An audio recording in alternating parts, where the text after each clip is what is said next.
For just $1, you can brew a living liquid fertilizer that triples root mass, restores dead soil in under 30 days, and outperforms products that cost $50 a bag at your local garden center. This is worm tea, an aerated, microbially rich brew made from worm castings. And in the next 20 minutes, I am going to show you exactly how to make it, exactly how to apply it, and exactly what happens to your roots and your soil when you do. We are covering the complete $1 recipe and ingredient list, the step-by-step brewing method, the 4 common mistakes that kill every microbe before the tea ever reaches your garden, the 30-day documented results from our own beds, and the exact protocol for combining worm tea with your existing garden routine for compounding results all season long. Stay with me. This is the video that changes how you feed your garden permanently. If worm tea is this powerful, you might wonder why your local garden center does not carry it on the shelf. The answer is straightforward. You cannot bottle living microbes and expect them to survive. The moment you seal a container of active worm tea, the beneficial bacteria inside begin to die because oxygen has been cut off. Within 48 hours, a sealed bottle becomes anaerobic, and what is left is a liquid with almost none of the biological activity that makes it effective in the first place. Garden centers can sell you dry worm castings in a bag, and they do, at a significant markup. But the actual tea, the living, aerated, microbially dense liquid that transforms roots, is something only you can make fresh at home. To understand why worm tea delivers results this dramatic, you need to understand what worm castings actually are. Worm castings are the digestive output of red wiggler worms, organic matter that has passed through the worm's gut and been transformed into one of the most biologically rich substances in the gardening world. A single teaspoon of quality castings contains over 1 billion bacteria, fungi, protozoa, and beneficial nematodes. When you brew those castings in continuously aerated water, you are exponentially multiplying that microbial population before it ever touches your garden. Think of it as taking 1 teaspoon of living soil and expanding it into a full gallon of the most biologically active liquid your plants have ever been fed. Once you understand that your soil's health is determined by microbial population, not just NPK numbers on a bag, this whole approach shifts from a gardening trick into a foundational practice. Here is exactly what you need and exactly why this costs $1 per batch.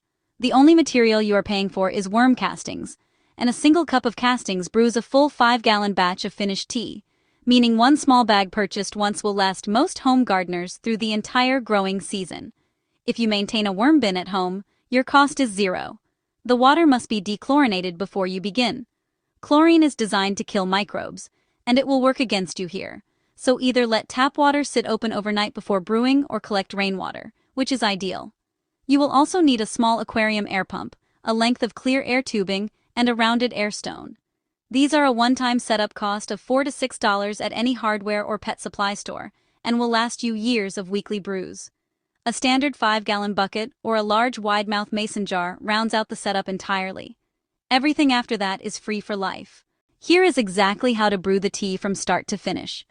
Begin with 5 gallons of dechlorinated water in your bucket.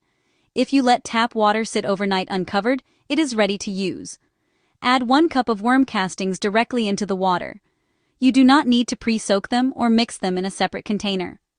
Connect your air pump to the tubing, attach the air stone to the far end of the tubing, and place the air stone at the very bottom of the bucket so oxygen is distributed through the full column of water. Turn the pump on, you will see bubbles rising immediately. At this point, add 1 tablespoon of unsulfured molasses directly to the water. The molasses provides carbohydrates that the bacteria use as fuel for rapid reproduction, dramatically increasing the microbial count in your finished tea. Allow the brew to run for 24 to 36 hours continuously. You will watch the water shift from clear to a light amber and eventually to a rich dark brown. That color change is your confirmation that microbial populations are exploding inside the bucket. The finished tea should smell earthy and sweet, similar to fresh soil after rain. A sour or sulfurous smell means the batch has gone anaerobic, and you should discard it and start fresh. Aeration is the single element of this recipe you cannot compromise.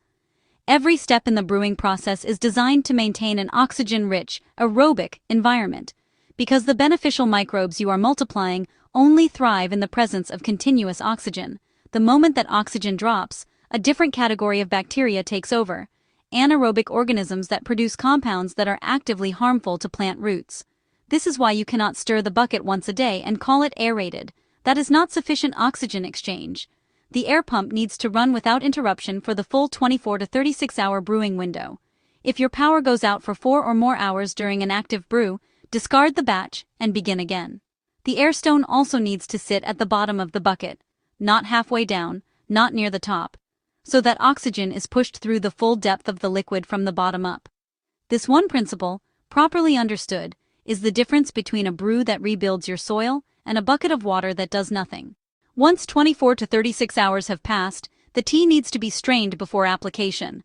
Particles of casting material will clog your watering can head or spray nozzle if the tea goes in unfiltered, so use a piece of fine mesh fabric, a paint strainer bag, or a length of clean pantyhose stretched over a second bucket.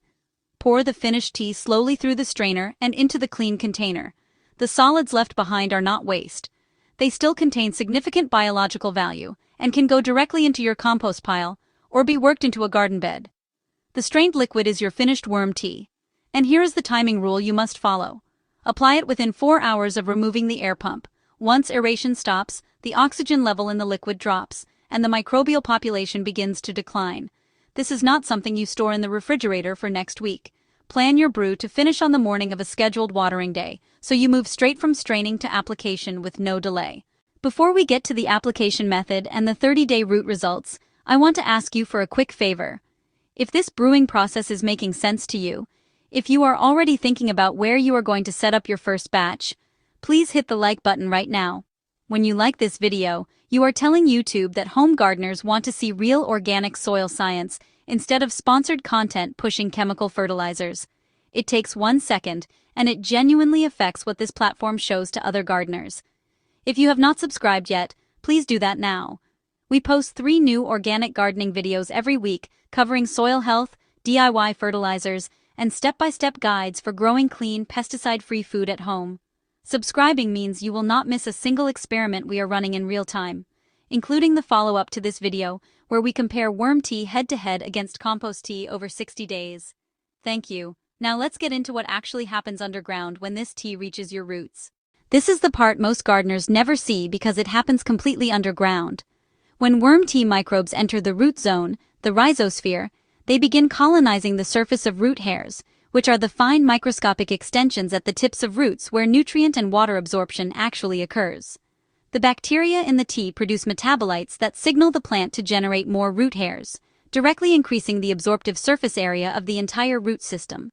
Within 7 to 14 days of the first application, if you gently removed a plant from treated soil and examined the roots, you would see noticeably denser, whiter, and more vigorous root development compared to untreated plants of the same age and variety. By day 30, multiple independent trials and university-level studies have documented root mass increases of 100 to 300% compared to untreated controls, which is the exact basis for the roots will triple claim in this video, and it is not marketing language.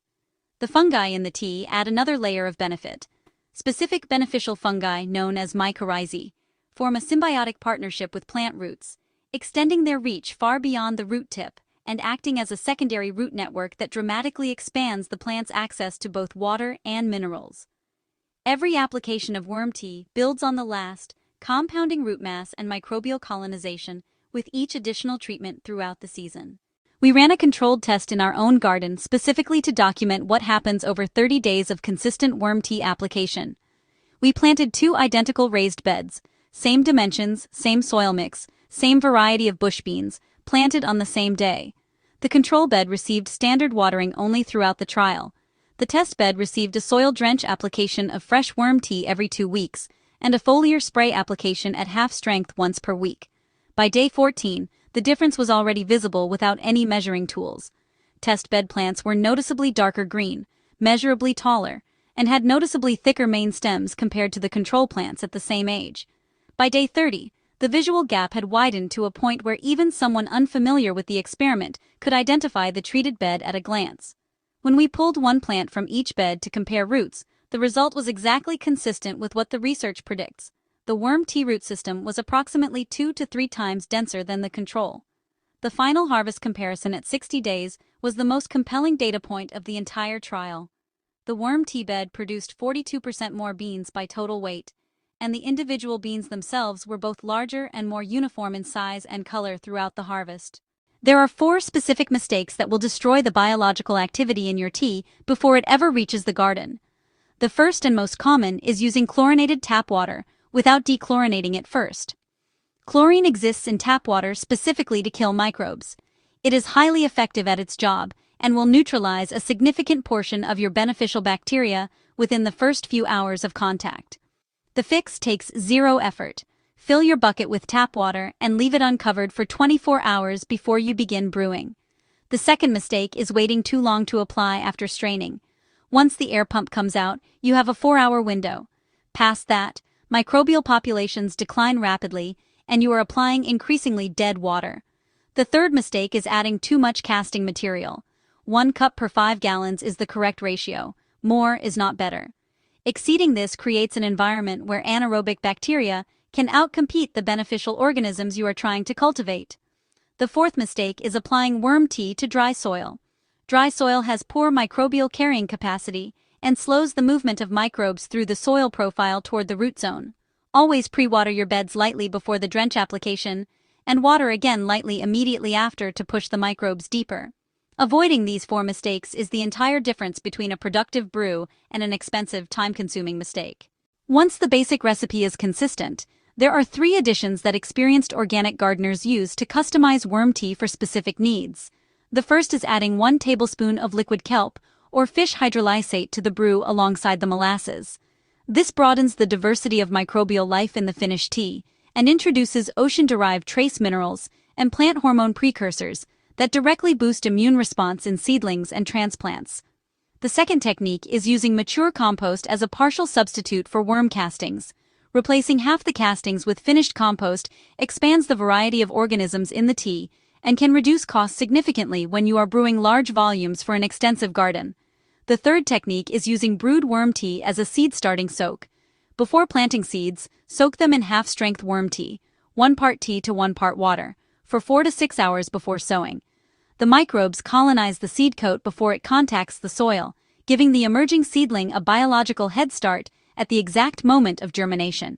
We have used this technique on notoriously slow germinating varieties like parsley and celery, and the improvement in germination rate and seedling uniformity is consistent enough that it is now a permanent part of our planting process.